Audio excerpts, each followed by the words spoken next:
आपका मेरे चैनल में स्वागत है। आज मैं आपके सामने एक कहानी लेके आई हूँ जो हमारे प्रसिद्ध चिंतक और संत स्वामी विवेकानंद द्वारा लिखित है। इस कहानी का शीर्षक है 3 वरदान। आप लोग स्वामी विवेकानंद से भली भांति परिचित होंगे। उन्होंने अपने भाषणों द्वारा पूरे विश्व में भारत का नाम ऊँचा किया है।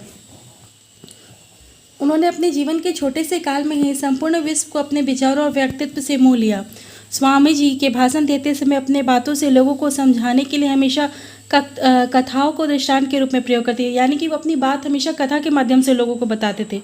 ऐसे में वो ये बातें लोगों के दिमाग में अच्छी तरह आ जाती थी। अभी मैं आपके सामने जो ये कहानी प्रस्तुत करने वाली हूँ 3 वरदान, ये भी एक ऐसी ही कथा है। यह कथा एक ऐसे व्यक्ति पर गिर्द गिर्द घूमती है जो शारीरिक रूप से थोड़ा हीन है, बेडौल है, इसलिए वह हीन भावना से ग्रसित है। प्रगति का अवसर मिलने पर भी मतलब उसे अवसर भी मिलता है, फिर भी वो मतलब अब उसको नहीं उसका लाभ उठा पाता, क्योंकि उसे वो अपनी इसी कमी को के कारण उसका भी कोई लाभ उठा नहीं पाता है और वैसे ही बना रहता है। तो आइए मैं ये आपको कहानी शुरू करती हूँ। अगर आपको मेरी ये कहानी अच्छी लगे तो प्लीज़ इस वीडियो को लाइक कीजिए और मेरे चैनल को सब्सक्राइब कीजिए। तो ये कहानी एक हारू नाम के एक बेडौल लड़के की है जो बिल्कुल नाटा है। उसका नाक मोटा और छोटा है। वह गरीब भी बहुत है। विधवा बूढ़ी माँ के अलावा उसका कोई भी नहीं है। उसकी नाक छोटी और वो नाटे कद का, इसी कारण गांव के जितने भी बच्चे उसका मजाक उड़ाते थे, जिससे वो बहुत दुखी रहता था। कुछ दिन बाद उसकी माँ चल बसती है। माँ नहीं रहने से हारू अत्यंत दुखी हो जाता है। माँ की शव के पास वो बैठकर रोता हुआ हारू बोलता है कि माँ तुम मुझे छोड़कर क्यों चली गई? अब मेरी देखभाल कौन करेगा? हारू की यह हालत देखकर गांव के लोग उसे समझाते हैं कि तुम्हारी माँ तो अब नहीं रही, अब तुम्हारे घर में तुम्हें कोई देखने वाला नहीं, इसलिए अब तुम शादी कर लो। तो तुम शादी कर लोगे तो तुम्हारी भी देखभाल हो जाएगी। वह ठीक है बोलता है गांव वालों को कि ठीक है, मैं सोच कर जवाब दूंगा। कुछ दिन बाद वो अपनी माँ का क्रियाकर्म करके वापस घर लौटता है। घर आके उसे बहुत ही अकेलापन लगता है। वह बाहर दरवाजे पर बैठा सोचता है कि मुझे अब शादी कर लेनी चाहिए। वह अब एक मुखिया जी के पास जाता है और तभी वो सोचता है कि मुझे किसी सुंदर लड़के से विवाह नहीं करना चाहिए। लेकिन क्योंकि अगर वो लड़की सुंदर होगी तो वो मेरा, इन जैसे गांव के बच्चे मेरा मजाक उड़ाते हैं वैसे वो भी मेरा मजाक उड़ाएगी, इसलिए मैं किसी सुंदर लड़की से विवाह नहीं करूँगा। वह मुखिया से मिलता है और उन्हें कहता है कि मैं शादी करने के लिए तैयार हूँ, पर मेरे लिए मेरी ही जैसे ही नाक वाली छोटी लड़की ढूंढिए। मुखिया पूछता है हारू तुम्हें ऐसी लड़की ही क्यों पसंद करना चाहते हो? तो हारू बोलता है कि नहीं।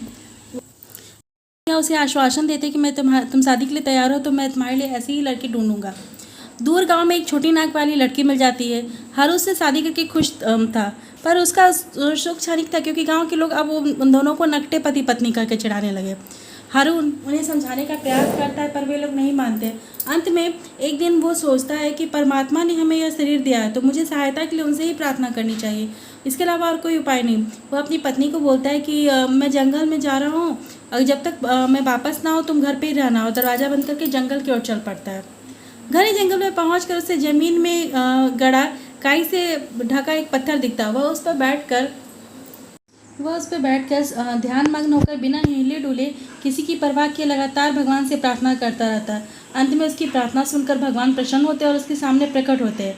भगवान को सामने देखकर हारू का मन बिल्कुल बाग बाग हो उठा। वह विनम्रता से देवता को साष्टांग प्रणाम करता और हाथ जोड़कर निवेदन करता है कि प्रभु मुझ पर कृपा करके मेरी प्रार्थना स्वीकार कीजिए।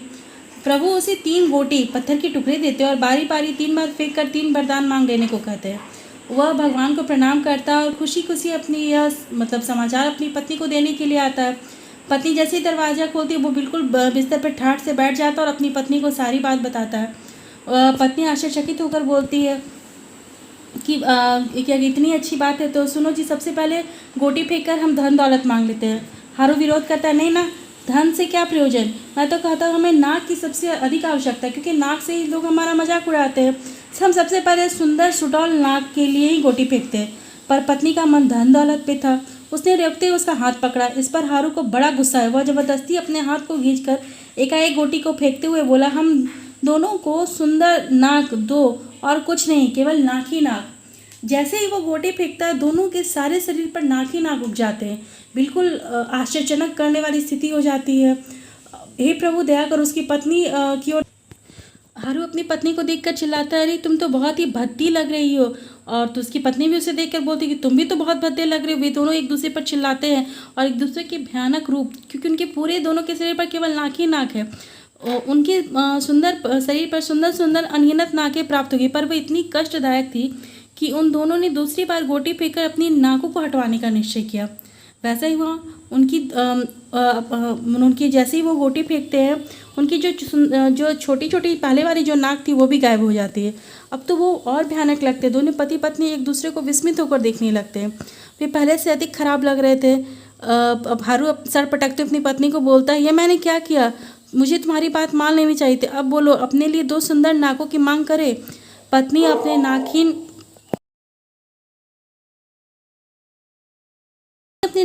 मुंह को छिपाते हुए बोलती है कि प्राणनाथ, यदि हमें सुंदर नाक मिल जाए तो लोग अवश्य इस परिवर्तन का कारण पूछेंगे, और जब उन्हें असलियत का पता चलेगा तुम्हारी मूर्खता का प्रदर्शन होगा कि 3 वरदान पाकर भी हम अपनी हालत को नहीं सुधार सके।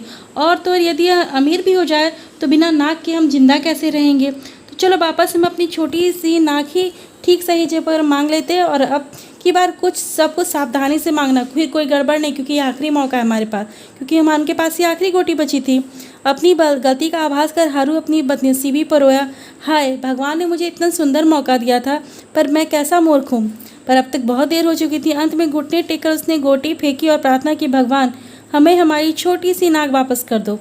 ईश्वर ने उनकी प्रार्थना स्वीकार कर ली और दोनों को हंसी आ गई।